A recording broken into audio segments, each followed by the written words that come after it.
Smoke biscuit சாப்பிட்டதால் உயிரிழப்பு நிகழ்ந்தது ஏன், அது எந்த அளவுக்கு அபாயகரமானது என சென்னை மாவட்ட உணவு பாதுகாப்புத்துறை அதிகாரி சதீஷ்குமாருடன் நமது சிறப்பு செய்தியாளர் அபினேஷ் நடத்திய நேர்காணலை தற்போது பார்க்கலாம். சமூக வலைதளங்களில் நம்ம பார்த்தோம், ஹைதராபாத்தில் ஒரு சிறுவர் இந்த நைட்ரஜன் லிக்விட் நனைத்து கொடுத்த பிஸ்கெட்டை உட்கொண்டு அவர் உயிரிழந்ததாக ஒரு பெரிய வைரலான ஒரு வீடியோ இருந்தது.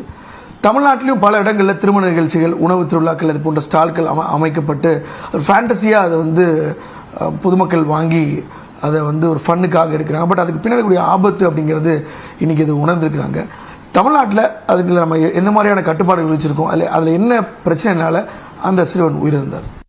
இப்போ நம்ம 2 நாளைக்கு முன்னாடி பார்த்தோம், ஹைதராபாத்தில் அந்த குழந்தை அந்த ஜக்லேருந்து ஊற்றி கொடுக்குறான். அந்த குழந்தை சாப்பிட்ட உடனே புகை விட்டுட்டுருக்கப்போ உடனே நாக்கில் கதறதை நம்ம பார்க்குறப்ப பதறணும் நம்ம. ஸோ ப்ராபபிளி அந்த குழந்தை அதை முழுங்கி இருக்கணும், அந்த எக்ஸ்ட்ரா அந்த லிக்விட் முழுங்கி இருக்கணும். அந்த முழுங்கினால உள்ளுக்கார சுவாச குழாயில் போய் அடைச்சிருக்கணும். சுவாச குழாய்க்குள்ளே அந்த லிக்விட் நைட்ரஜன் போனனால அதுக்குள்ளே நிறைய கார்பன் டை ஆக்சைடு ப்ரொடியூஸ் பண்ணும்.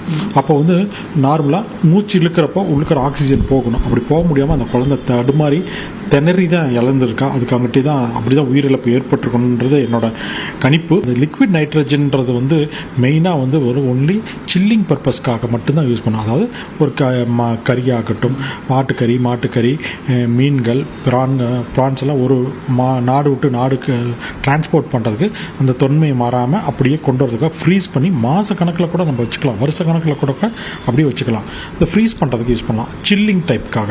இப்போ பார்த்தீங்கன்னா நிறையா இந்த ஐஸ்கிரீம், ஒரு கேக்கு அல்லது இந்த வெண்ணெய், இதெல்லாம் ஒரு இடத்துலேருந்து ஒரு இடத்துக்கு எடுத்துகிட்டு போகும்போது உருகிடாமல் பார்க்கறதுக்காக இந்த சில்லிங் எஃபெக்ட்டுக்கு யூஸ் பண்ணலாம். அதே மாதிரி பேக் பண்ணுறதுக்காக ஜூஸஸ் பெரிய ஃபேக்ட்ரிஸில் என்ன பண்ணுவாங்கன்னா இந்த ஜூஸுக்குள்ளே பேக் பண்ணுவாங்க, கேஸ் ஃபார்மில் கெட்டு போகாமல் இருக்கிறதுக்காக. லைக் ஜூஸ் ஃபார்ம்ஸு, இந்த மில்க் பெரிய பால் பண்ணைகளில் யூஸ் பண்ணுவாங்க.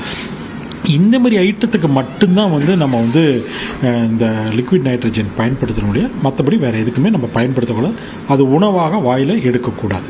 இப்போ சென்னை மாவட்ட உணவு பாதுகாப்பு துறை சார்பாக நம்ம என்ன மாதிரியான அடுத்த நடவடிக்கை எடுக்க போகிறோம்? ஏன்னா நிறைய பார்ட்டிஸ் ஹோஸ்ட் பண்ணுறவங்க, இந்த ஈவெண்ட் மேனேஜ் பண்ணுறவங்க தான் இதை சென்னையில் பெரும்பாலான இடங்களில் இதை ஸ்டால்ஸாக வைக்கிறாங்க. நம்ம அவங்கள ரெஸ்ட்ரிக்ட் பண்ண என்ன மாதிரியான உத்தரவுகள்லாம் விட போகிறோம், இல்லை ஏதாவது நம்ம சர்க்குலராக கொடுக்க இருக்கோமா? முன்னாடி நாங்கள் டிராஃப்ட் பண்ணியிருக்கோம், சர்க்குலர் ஒரு சுற்றறிக்கையை பண்ணியிருக்கோம்.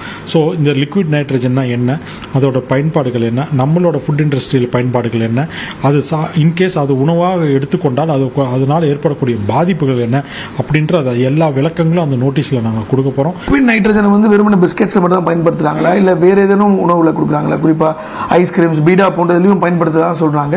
இப்போ அது மாதிரிலாம் ஏதாவது உங்களுக்கு வந்திருக்கா? ஆமாம், வந்திருக்கு. அது மாதிரி இந்த பானில் நினச்சி கொடுப்பாங்க. அது மாதிரி பானுக்குள்ளே கொஞ்சோன்னு வச்சு வாய்க்குள்ளே போடுறது, அதுவும் ரொம்ப தவறு. ஏன்னா அந்த பிஸ்கெட்டில் அப்படி நினச்சி உடனே கொடுக்கறது. அந்த பானில் அதே மாதிரி நெருப்பு வச்சு கொடுப்பாங்க. பார்த்திங்கன்னா கொஞ்சம் நெருப்பு மாதிரி வச்சு பீடா டக்குன்னு நினச்சி, அதெல்லாம் உயிரோடு விளையாடக்கூடிய காரியம். அந்த மாதிரியெல்லாம் நம்ம எல்லாம் வேண்டவே வேண்டாம்.